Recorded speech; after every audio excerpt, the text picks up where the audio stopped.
Good morning, Destiny 2 players, and welcome to the first build video of Season of the Wish. Not Witch, Wish. I was hoping for new exotic armors, but reworks will have to do for today. This video covers a very good rework to an old favorite of mine, the Shards of Galanor. I am Bladeburger, your local Kugasaki simp, and be sure to do the stuff that all of us on the tube of you tells you to do. I also have memberships, check that out. Members of a certain tier get a cool shoutout that I totally don't copy and paste. Check out these cool people, look at them. Now, let's get to the video. To start, this build centers around knife spam and super regen. Throw a ton of knives and get a fast super, then get the super back almost immediately to use again. Let's take a look at the exotic used for this build, the Shards of Galanor. It allows throwing knife kills to give extra super energy, more energy based on a tier of enemy.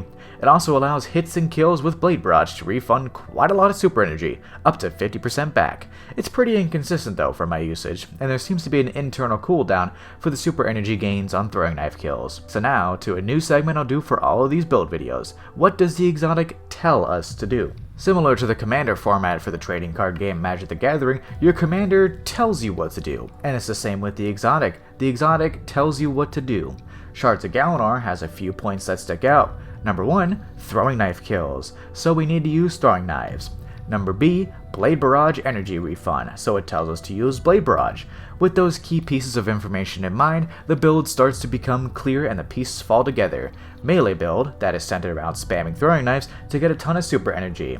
As we are on Hunter, we can forego certain things in favor of others. Namely, we don't need melee kickstart. We also don't need any stat investment into either strength or intellect.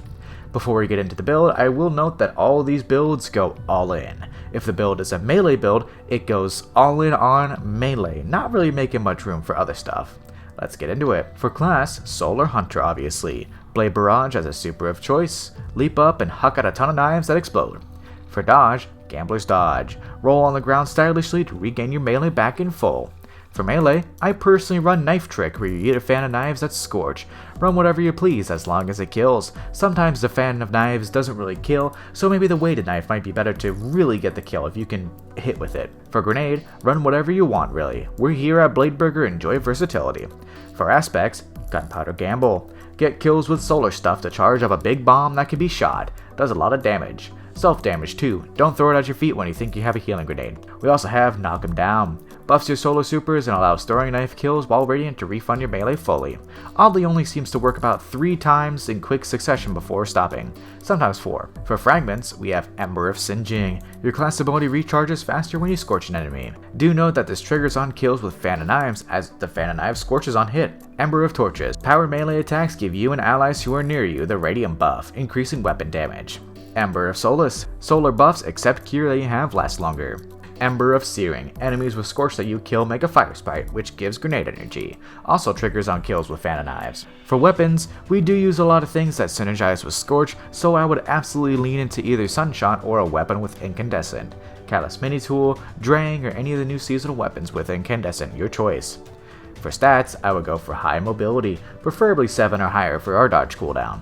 Strength isn't needed as we can get our melee back instantly with our dodge. Intellect also isn't needed as our knives do it for us, but the intellect would be nice to have.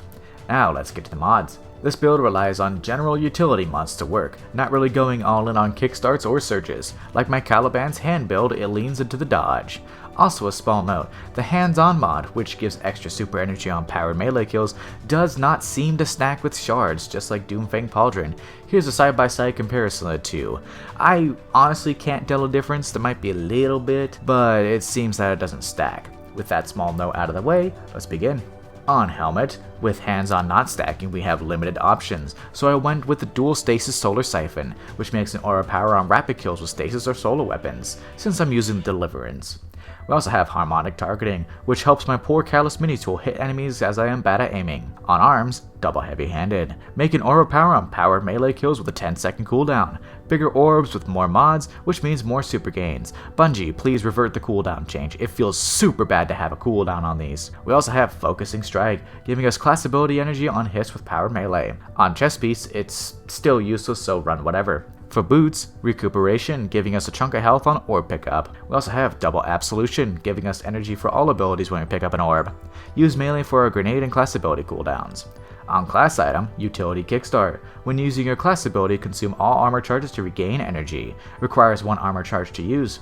We also have powerful attraction, letting your class ability slurp up all nearby orbs and motes. Speaking of class ability, Reaper. I always use Reaper. It's that good. After using our class ability, the next weapon kill within 10 seconds makes an overpower. So there's all the mods, now here's the usual overview. Study it and revel in it, as there will be a test soon. Use it in Gambit if you want. Also do note the artifact perks that are used, which is just to help out a little bit, they're not necessary for the build.